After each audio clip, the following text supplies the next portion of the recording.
はいどうも、こんにちは。今日はね、これから今ホノルルコーヒーにいます。カピオラに、カラカウア通り沿いのね、ホノルルコーヒーにいて、これからドライブして、いつものように、走っていって、ダウンタウンのね、巨大サンタのとこまで走ってみようかなと思ってるんで、よろしくお願いします。それでは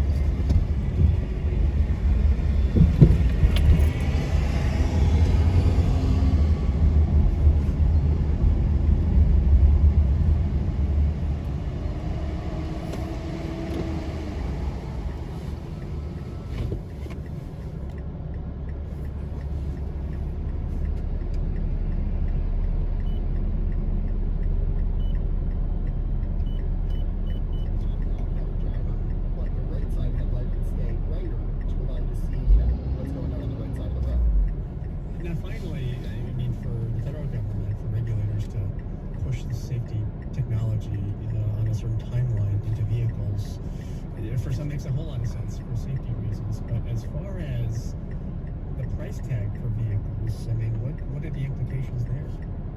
The impaired driving features, if that happens, I don't know what those individual pieces cost, but that's certainly something we don't see today, and I assume will probably have a small price to cars, but a lot of what's in here is kind of already out there. If we were getting the headlights, that wouldn't be a mandatory thing, we just allow them to be available, so it would be an optional extra to pay in a luxury car. Maybe, in the future it'll be an optional extra on your mainstream Honda or Toyota or Ford. Greg Fink is a senior editor at Car and Driver. Very good to have you. Thanks. Thank you so much. And you were listening to Here and Now.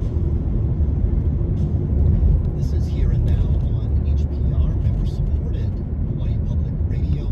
Just going to break in here for a couple of minutes once again to remind you that we are currently conducting our end-of-year membership campaign to increase the rolls of our new members here at Hawaii Public Radio, and you can join those rolls by calling us at 888-536-4700, 888-536-4700, going online at hawaiipublicradio.org, or using the HPR mobile app. It doesn't matter how you do it. The important thing is that you decide to become a member of Hawaii Public Radio. Good morning, I'm Scott Kim, news editor at HPR, joined by our Director of Marketing and Communications, Dabney Goff. Hi, Dabney. Good morning.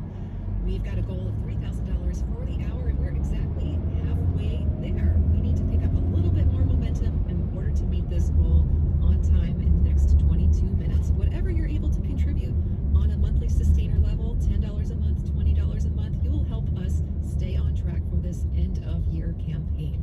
Give online, hawaiipublicradio.org, head to the HPR mobile app, or call toll-free 888-536-4700. And that's a great point, Dabney. We are looking to boost the rolls of our sustaining members because that allows us to get a easily projectable amount of money every month that we can use to support the great programs that you enjoy here on Hawaii Public Radio. So decide for yourself what level you want to give at, whether it's $5, $10, $20, $40, or $85, which is our cornerstone level. It doesn't matter. All it matters is that we want to hear from you. We want to know that you appreciate the programming that you hear on HPR every day and that it's worth your support. So please give us that call, 888-536-4700, 888-536-4700. Go online at hawaiipublicradio.org or use the HPR mobile app.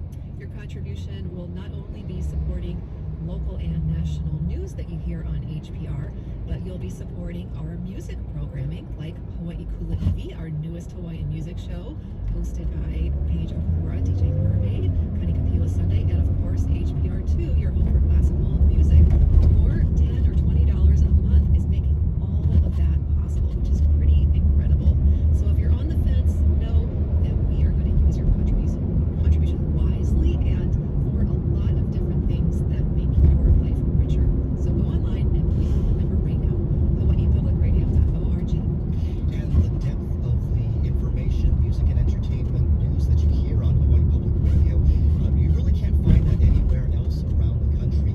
We do a lot of local programming, things that we know that those of you who are listening to us here in Hawaii really appreciate, and all of that costs money. So please give us that call of support at 888-536-4700. Go online at hawaiipublicradio.org. And of course, these are very, very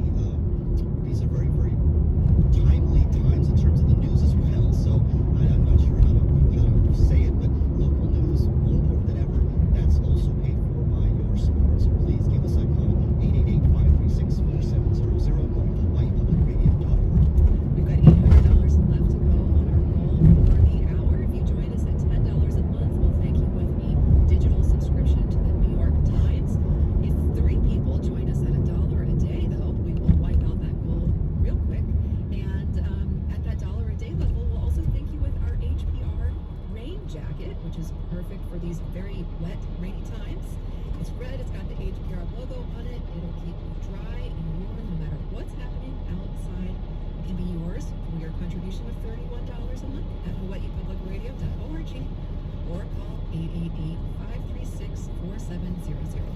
And we have $800 to go on our goal of $3,000 for this hour, so we're making great progress. We have 18 minutes left to raise that $800. One thank you gift is very popular right now. The New York Times digital subscription. It's a special offer for today only. That's for a $10 a month gift to Hawaii Public Radio for a $120 one-time gift. It's year-long access to the New York Times online. So please give us that support and pick up a great thank you gift as well. Your contribution is going to help pay for shows like which we subscribe to, just like you subscribe to Netflix. We subscribe to Here and Now and all of the national shows that we bring to you and that you rely on. Your contribution makes it all possible, just with $10 or $20 a month. So become a member right now, hawaiipublicradio.org, 888-536-4700. This is Here and Now. As the Omicron variant continues to spread around the world, stock markets the last few days have rallied. Wait, what? Sure makes us wonder if there is a disconnect between investors and reality. Or perhaps they know something the rest of us don't? Well, surely our friend Robin Farzad has the answer. He hosts Public Radio's Full Disclosure. Hey, Robin. How are you? Good. The common shorthand for stock markets is, it's the smart money betting on the future with good information. The wisdom, air quotes, of the crowd. What, if anything, should we read into these up arrows in the markets as this variant spreads? That we don't know anything. And all we are, Scott, is dust in the wind. I mean, had I told you a couple of years back that a global pandemic would drive the appetite for risk-taking in stocks, real estate, NFTs to this extent, making the dot-com bubble look small by comparison with the economy? Yes, so, I mean, what I read is investors think, the Omicron variant might not be as bad as the market feared 3 days ago. I mean, is that, if you talk to an investor, is that what you're going to hear? I think it's become perverse. I think at some point this embrace of risk-taking is so advanced that traders start to root for bad news that would actually keep the Federal Reserve at super easy money. The market is pricing in a whole lot of perfection right now in terms of corporate earnings growth, the stability of the financial system, and a general comfort level with the Fed not having to intervene and blindside us with unexpected rate hikes.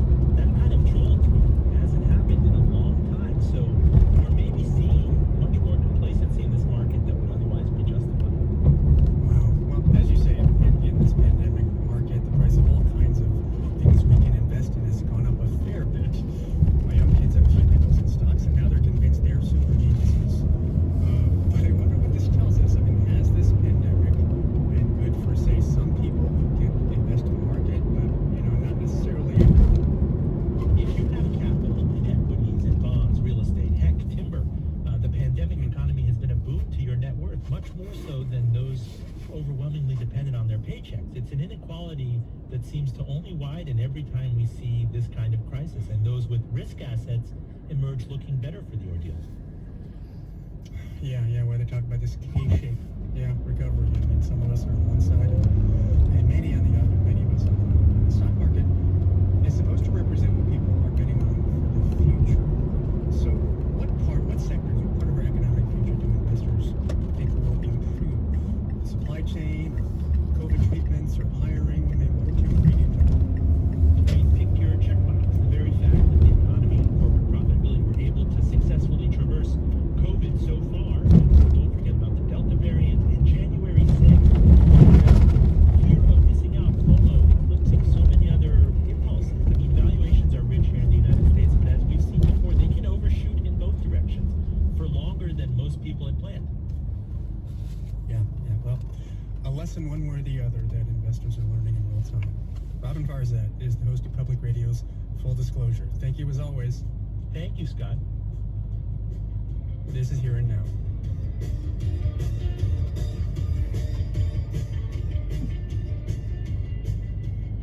It's here and now. Here's a startling statistic. By the end of this month, COVID-19 deaths in our country are expected to reach 800,000. That's almost twice the number of Americans who died in World War II. And while there is news to be optimistic about, including today's FDA announcement that 16 and 17-year-olds are approved for booster shots, the emergence of the Omicron variant reminds us that this pandemic is not over yet. Zeynep Tufekci says it's time we get our act together. She's a sociologist and opinion columnist for the New York Times, and her most recent article is headlined, Omicron is coming, the U.S. must act now. Zeynep, welcome back. Thank you for inviting me. Yes, well, let's start with your plea for us to, quote, get our act together. The implication is that nearly 2 years into this pandemic, we really still don't know how to react to new information. Explain. In this particular case, because the scientists from South Africa and Botswana were so on the ball, we got a really early warning. We got a warning before we had a new variant spread, which wasn't the case with Delta or Alpha. But necessarily, having an early warning like this means that a lot of the information is incomplete. That's actually a good thing. I mean, if you know a lot, by then it's probably too late to respond. So you have to act under uncertainty, which is a very challenging